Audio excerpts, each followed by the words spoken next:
While Dragon Ball was originally founded on hand-to-hand combat, we soon saw the start of ki-based energy attacks, which are not only mostly unique to each individual but also multiply their power level by concentrating their ki. Today we're taking a look at the 10 most powerful energy attacks in the series. Stick around to the end because I guarantee you won't expect the bonus rank. The Masenk was taught to Gohan by Piccolo, and it is used by both of them several times. Gohan uses it against Nappa after Piccolo's death, although it did little more than sting his arm. Gohan also used it against Frieza in a fit of rage, but yet again to no avail. Future Trunks used it in his timeline against Zamasu and Goku Black, but as you may have guessed, they were both fine. This ki attack has set a pattern of being pretty much useless no matter who uses it. The Tri-Beam Cannon used by Tien is a lesser known ki attack, yet it definitely punches above its weight class. The user uses their hands to form a scope of sorts, zooming in on the target and releasing a large yellow beam. First seen used during the 22nd World Martial Arts Tournament in the original Dragon Ball series, but better known for being used against semi-perfect Cell. In order to buy time, Tien repeatedly battered Cell with Tri-Beam after Tri-Beam, keeping him smashed down into the ground over and over until Tien collapsed after using too much life energy, as the Tri-Beam draws from the user's life energy rather than their ki energy. We also see it used against Super Buu Gotenks Absorbed, but to no effect as the power difference was far too much to overcome. Likewise when it was used one-handed against Nappa, although it did inflict some decent damage that time. The Tri-Beam Cannon has never dealt a finishing blow, but it has been extremely useful at times, especially when holding off Cell, ranking it at number 9 on this list. The Destructo Disc used by Krillin is a rapidly spinning disc with an extremely sharp edge made of ki energy. This technique seemingly outputs a much greater attack potency as it can damage opponents much stronger than oneself, as we see when Krillin uses it against Frieza, cutting off his tail, or when he was able to slightly damage Nappa. Although there is a cutoff point, no pun intended, as we see when it's used against Cell and does literally nothing to him. Frieza also seems to be able to use a very similar technique against Goku, with the Destructo Discs homing in on the Super Saiyan. Cell is also able to use this technique, seeing as he is made in part from Krillin's cells. This should be no surprise. Even Vegeta pulled off this technique shortly after seeing it for the first time, in order to cut off Uzaru Gohan's tail. With it being so strong and seemingly so easy to learn, you'd think it would be ranked higher on this list. Yet the only person heavily damaged by it was Frieza, by his own attack nonetheless. The Final Flash is Vegeta's most powerful ki-based attack, much stronger than the Gallic Gun and the Big Bang attack, although it does take much longer to charge. Being that it takes much longer to charge, it multiplies Vegeta's ki enough that it can damage enemies much stronger than himself, like when we see the first time he uses it against Perfect Cell, engulfing Cell and the surrounding area, being large enough to see from space and destroying part of his torso, although he was easily able to regenerate after that. It's used again in Dragon Ball Super in the Tournament of Destroyers, and again we see this used against Jiren in the Tournament of Power, although it didn't really do anything and Vegeta took a heavy hit in return for his efforts. It's even made a comeback in Dragon Ball Daima, which was definitely the most visually appearing Final Flash thus far. The Spirit Bomb can vary in power depending on the power source. This technique allows the user to gather the energy of the surroundings and condense it into a ball.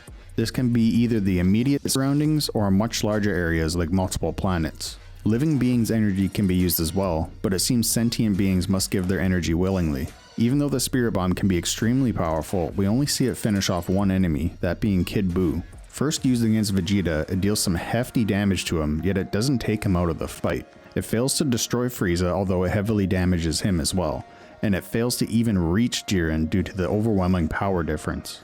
Although it did make for the catalyst for Goku to awaken Ultra Instinct. The Big Bang Kamehameha was used as a nameless attack in Dragon Ball Z, later getting its name in Dragon Ball GT. Originally used by Vegeta against Buhan, that is Super Buu with Gohan absorbed, and destroying parts of his body, although inflicting no lasting damage. The first time we see this as a named attack is in Dragon Ball GT when Gogeta uses it against Omega Shenron. Neither time this attack is used does it deal any significant damage, although being a fusion of attacks from a fusion of Saiyans. By the sheer energy output alone, this attack should rank above all others previous. The Final Kamehameha is a fusion of both the Final Flash and the Kamehameha and is unique to Vegito. First used as an unnamed attack against Super Buu with Gohan absorbed, aka Buhan, it was strong enough for the damage to remain after his usual regeneration, although he did recover from this as well. The first time we see the proper use of this attack is against Fused Zamasu. It appears as a usual blue Kamehameha but wrapped in the final flash, and unfortunately doesn't deal any real damage to Zamasu. It's unfortunate that what are supposed to be the biggest and strongest attacks from both Vegeta and Gogeta don't really seem to accomplish anything. The Kamehameha is an iconic key attack of every Dragon Ball series, used by not only Goku, but Gohan, Krillin, Master Roshi, Goten, Grandpa Gohan, Yamcha, Tien, Trunks, Pan, Oob, and even Perfect Cell, Majin Buu, and Goku Black. Seemingly anyone who can wield ki can use this attack. The Kamehameha can vary in strength depending on how long the attack is charged. There are many variations of it as well. We have the instant transmission version used against Perfect Cell, which took him off guard enough to destroy his torso. The 10 times Kamehameha used against Super Android 17, which although looking really cool, was just absorbed by the android. The one-handed version used by Gohan against Cell, which had an insanely long yet extremely iconic beam struggle. A bending version used against Raditz, which was pretty neat. A double Kamehameha used by Goku against Frieza. A version using the feet instead of the hands in the original Dragon Ball series.